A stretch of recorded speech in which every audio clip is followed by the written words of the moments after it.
vuelta al programa. César Vázquez Bazán fue el último ministro de Economía de Alan, el año 89, 90, y él hace tiempo, se fue el año 90, está viviendo en Estados Unidos. Él está ahora en Denver y creo que está en el teléfono. César, buenas noches, ¿cómo estás? Buenas noches, Jaime, ¿cómo estás? Encantado, te debo decir feliz día, ¿eres padre? Sí, de la misma manera que lo eres tú, sí. Tengo una niña llamada Isabela, que tiene 8 años de edad y que está terminando el 2º grado de educación primaria. Te felicito. Estás viviendo en Denver, ¿no? Desde el año 1990, en el cual llegué aquí, en septiembre del año 90, y con la única interrupción en abril del 91 en que volví al Perú. Sí, o sea, prácticamente son 6 años. ¿Qué haces, César? ¿Eres profesor? Sí, actualmente enseño en el College de Red Rocks. Soy profesor del Departamento de Economía y he vuelto a esa actividad que tenía en el Perú luego de haber terminado el doctorado en la Universidad de Denver. Hombre, te felicito. ¿Y como cuántos alumnos tienes por clase? Bueno, usualmente hay, por ejemplo, en este semestre que acabamos de terminar, hemos tenido alrededor de 20.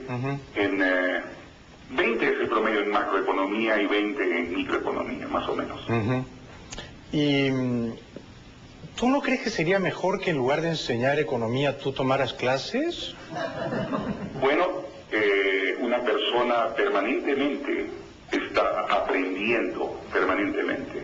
Y tú has estudiado bastante porque has sacado un doctorado, ¿no? Sí, es un doctorado en estudios internacionales que incluye economía internacional, economía política internacional y desarrollo. Sí, es un trabajo que me tomó años. Te felicito, hombre, César. Yo apenas terminé el colegio. Te felicito.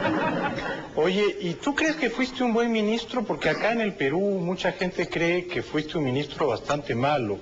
¿Tú te arrepientes de algunas cositas que hiciste o crees que lo hiciste bien? Por ejemplo, específicamente, ¿en qué temas se afirma eso? Más o menos la hiperinflación y eso, ¿no? Ya, mira, cuando yo llegué al ministerio, en mayo de 1989, la inflación anualizada, es decir, la inflación de los últimos 12 meses, era de 5.150%.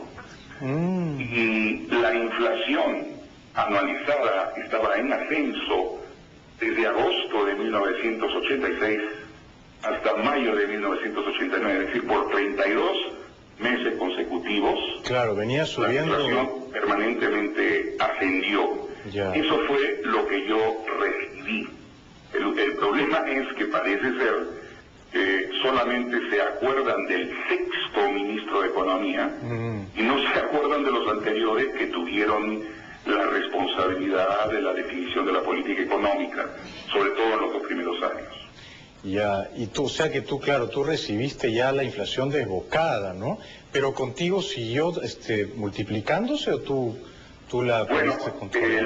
La inflación pudo contenerse, es decir, pudo contenerse. Yo debo también recordar que en abril de 1989, el mes anterior al cual asumí como ministro, la inflación de ese mes, solo de ese mes, fue 49%. Nosotros llegamos a contener la inflación hasta ponerla, por supuesto es un porcentaje elevado, en 2000% alrededor de abril de 1990. O sea, tú la bajaste de 5.000 a 2.000. Son cifras elevadas, pero eso es lo que se hizo, se contuvo la inflación e inclusive el día de hoy acaba de aparecer en el mes de mayo en la revista del Banco Central de Reserva, la revista Moneda, en un artículo sobre regímenes monetarios escrito por el profesor Bruno Seminario de la Universidad del Pacífico. Le formula una pregunta, dice, ¿cómo es posible, cómo hizo, cuál es la intriga, cómo hizo este ministro Vázquez Bazán para poder mantener la tasa de inflación en alrededor de 30% al mes, entre 25 y 30% al mes durante tanto tiempo? Porque usualmente cuando uno recibe una inflación de 5.000, que fue en abril del 89, la inflación va para muchísimo más y en muy corto tiempo, ¿no? Es César, decir, eso te ruego, técnicos económicos, pero... Claro. Te ruego que me contestes esto cortito. ¿Tú crees que fuiste un buen ministro? Yo creo que cumplí el papel que recibí, que era el papel de tratar de llevar la economía a un buen final, en el sentido de poder terminar el gobierno. O sea, ¿crees que hiciste un buen trabajo? Nosotros hicimos un trabajo en medio de una situación difícil, intentos de golpe de Estado en octubre de 1989, Sendero, y en concreto lo que nosotros pudimos hacer es contener la caída en el empleo, contener la pérdida de reservas, contener la caída en la remuneración vital y revertir el proceso de recesión. Porque el último trimestre del año 89 y los dos primeros trimestres de 1990 fueron trimestres de crecimiento productivo. Bueno, yo respeto tus opiniones, pero creo que poca gente en el Perú te acompañaría en esa convicción. Ahora, César, ¿tú sigues siendo aprista? Porque creo que estás medio peleado con el partido, ¿no? Y yo sigo siendo aprista, por supuesto. ¿Has votado por Alan? No he votado por Alan.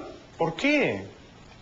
Básicamente porque Alan no ha levantado las banderas fundamentales del APRA.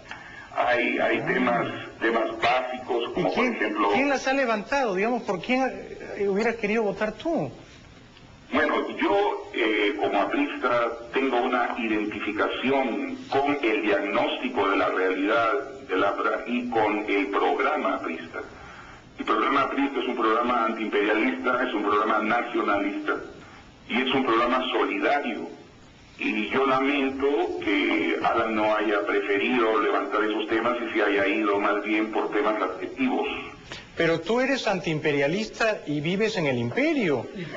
Bueno, la residencia de una persona no identifica a esa persona como el sistema político. De la misma manera, pero si eres tan antiimperialista, pues tienes que venirte a vivir acá al Perú para luchar contra el imperio, porque ahí en Denver, pagado por los ciudadanos del imperio, tu antiimperialismo se puede relajar, César. No se relaja. De la misma manera que todos aquellos que vivieron bajo la dictadura de Fujimori no fueron fujimoristas. Claro. De la misma manera también la residencia de una persona no la identifica con una determinada tendencia política. Eso también implicaría que aquí en los Estados Unidos no habrían disidentes como por ejemplo Noam Chomsky o Howard Zinn, que dicen muy claramente la realidad acerca de una serie de problemas que se afrontan internacionalmente. ¿Se podría decir que tú eres el Chomsky del APRA? No me creo a ese nivel. Simplemente planteo el ejemplo, simplemente para indicar que el sitio en que uno reside no identifica a esa persona con el sistema político que rige en ese país. Claro, eso es indudable, tienes toda la razón.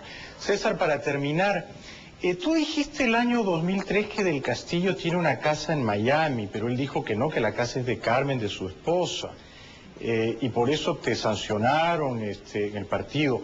¿Tú te arrepientes de haber hecho esa denuncia o te ratificas?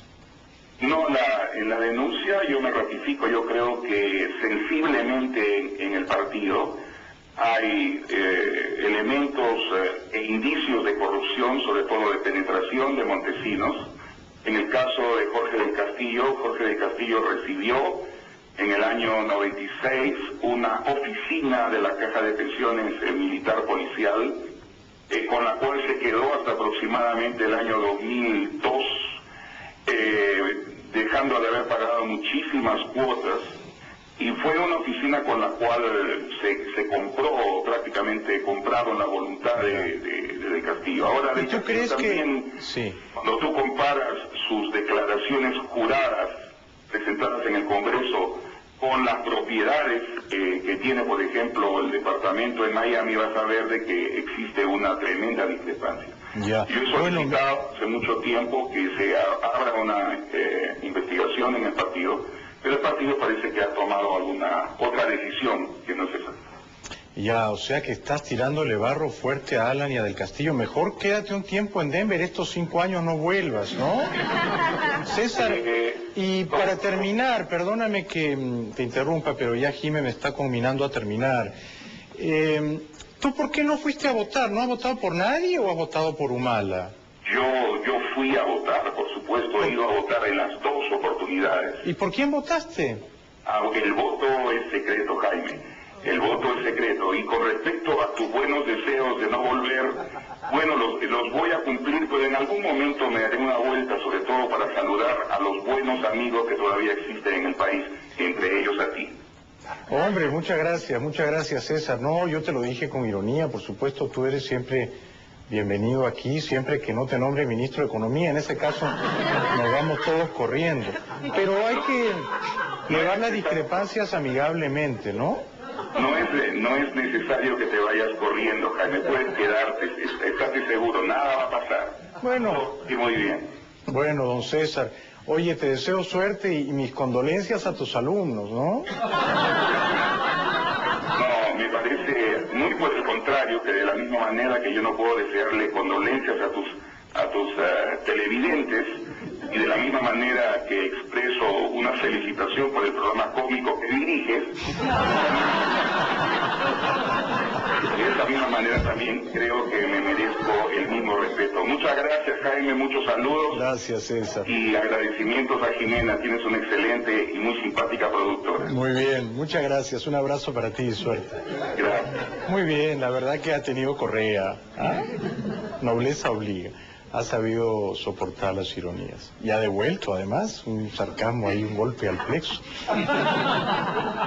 Pero imagínate, Jimé, lo que es pagar para ser alumno de César Vázquez Bazán. Pero yo por eso a mis hijas les digo, yo no quiero que vayan a la universidad en Estados Unidos. Regresamos después del corte con Jack Rodriguez, que le va a contestar a Rafael Rey. Ya volvemos.